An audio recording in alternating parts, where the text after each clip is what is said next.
glory for the great things he has done and is doing.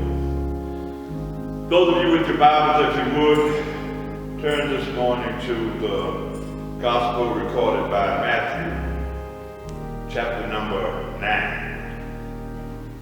And I begin to read into your hearing at verse number 18. While Jesus was speaking to them, a ruler came and knelt in front of him, saying, "My daughter has just died, but come and place your hands on her, and she shall live." So Jesus and his disciples got up and went with him. Then a woman who had been bleeding for 12 years came along behind him and touched the hem of his clothes. She thought, "If I could only touch his robe, I'll be healed." Then Jesus turned and saw her. He said, "Be encouraged, daughter. Your faith has healed you." And the woman was healed from that time on. This morning I want to talk about when a miracle is an absolute necessity. When a miracle is an absolute necessity. The healing of the woman with the issue of blood is recorded in Matthew, Mark, and Luke. Mark and Luke's account are somewhat lengthy. While Matthew's account is brief, he is careful to show exactly what this woman was dealing with and what she had to encounter. She was dealing with an unstoppable flow of blood, and she had been dealing with this for 12 long years. She was suffering and struggling with a chronic hemorrhaging condition. The nature of her condition caused her considerable embarrassment. Physician after physician, specialist after specialist in the field of hematology had left her penniless, hopeless, and helpless in a condition that continued to worsen as the time went on. Day after day, she faced this terrible and debilitating condition. And I need to stop right there because I believe this describes where we are today. This pandemic has left us reeling from its effects. Yes.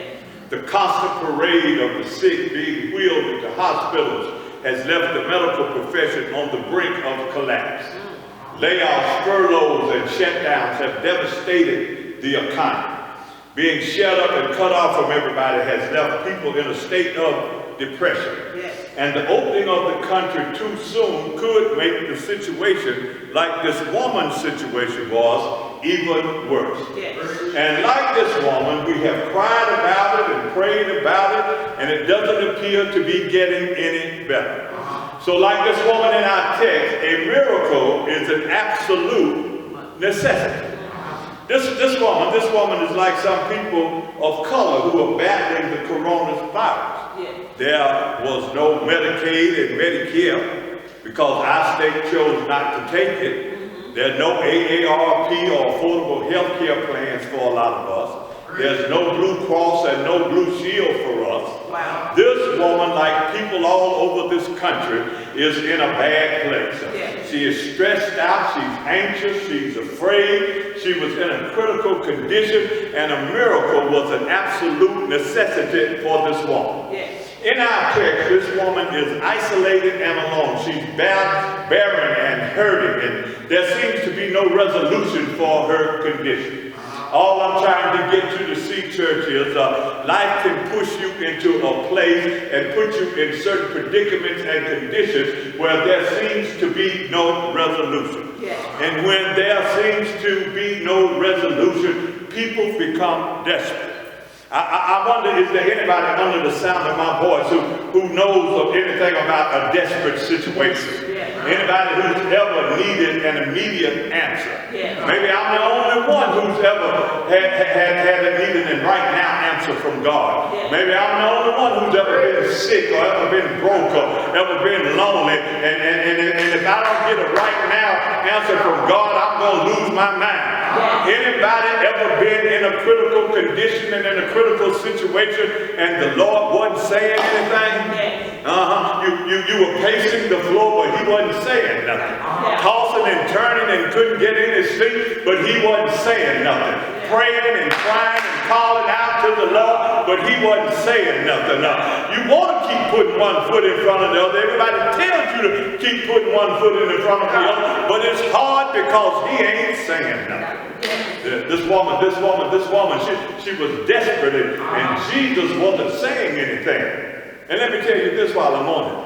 Desperate people are dangerous. Yes. Oh, yes, they are. Yes. They're dangerous because desperate people don't have anything to lose. Yeah. You don't have anything to lose because everybody already knows your business. Yes. Because you walk around with it written all over your face, so they know what's going on before you get there. So you ain't got nothing to lose. My brothers and sisters, when you reach that point, you are dangerous. You're dangerous because now you don't even care anymore.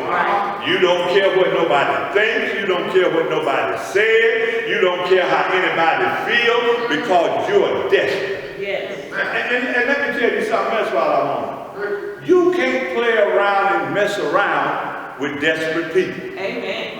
You can't make jokes with them. You can't make small talk with them because ain't nothing funny and everything that happens is a big deal. Am I ringing anybody's bell this morning? Am I shouting anybody's church?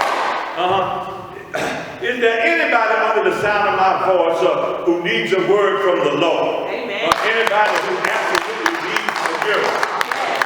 Well, if you need a miracle, if you don't need a miracle, I ain't talking to you. I'm talking to people who need a miracle and where a miracle is an absolute necessity. I'm talking to people who, if they don't get a miracle, they're going to turn something out. Somebody who's about to do something crazy, do something radical, and do something out of control. This miracle that this woman needed was an absolute necessity.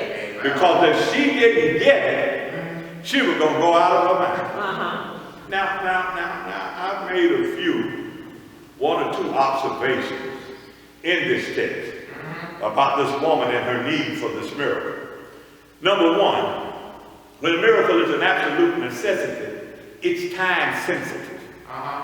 Somebody say time sensitive. Time sensitive. In other words, the miracle has been attached to a process. Now, there's that word process, and whenever we have the word process, we have a problem, because most people don't like process. Right. They don't like process because process means that you have to deal with something for a certain length of time.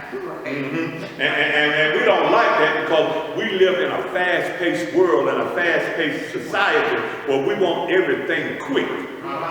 That's why they invented microwave.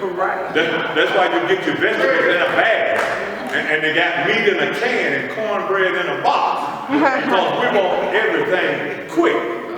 But this text is tailored to teach us that these types of miracles are time sensitive. Yes. I know I'm right about it because in verse 12 of the text, the Bible says that this woman had an issue of blood for 12 long years. This text teaches us that there are some things that you're just going to have to endure. Amen. Some things that you have to be content with because it's a part of God's faith-building process. Oh, Lord, I said something. Yeah. God takes you through process so he can build your faith and build your stamina. Let me see if I can make this time-sensitive thing here for you. Have you ever received a letter, and before you opened it, something on the outside of the envelope caught your attention? The outside of the envelope said, open immediately. That means that the material that's on the inside of the envelope is time sensitive. Yes. I came to tell somebody that the time for your miracle is right now. It's time sensitive. You may have to jump, you may have to shout, you may have to dance and twirl around, but you need to do it because your miracle is time sensitive. Yes. That's why this woman pushed through the crowd and crawled on the ground to get to Jesus, because she knew that her miracle was time sensitive. Not only was her miracle time sensitive, but her faith qualified her for a miracle. Amen. Oh, bless the name of Jesus. My brothers and sisters, I don't know about you, but my faith qualifies me for my miracle. I cried, I prayed, and I laid prostrate before the Lord. I've given, I've sacrificed, I've been through the fire and the flood, and through it all, I kept the faith. So my faith qualifies me for a miracle. Somebody holler, my faith qualifies.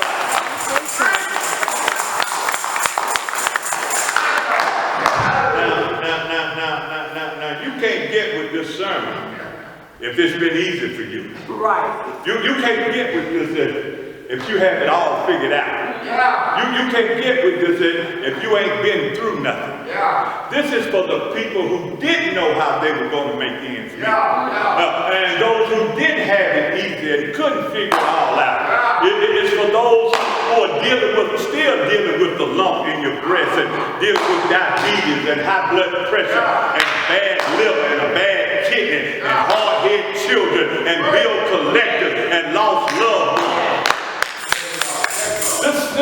This woman's miracle was time sensitive.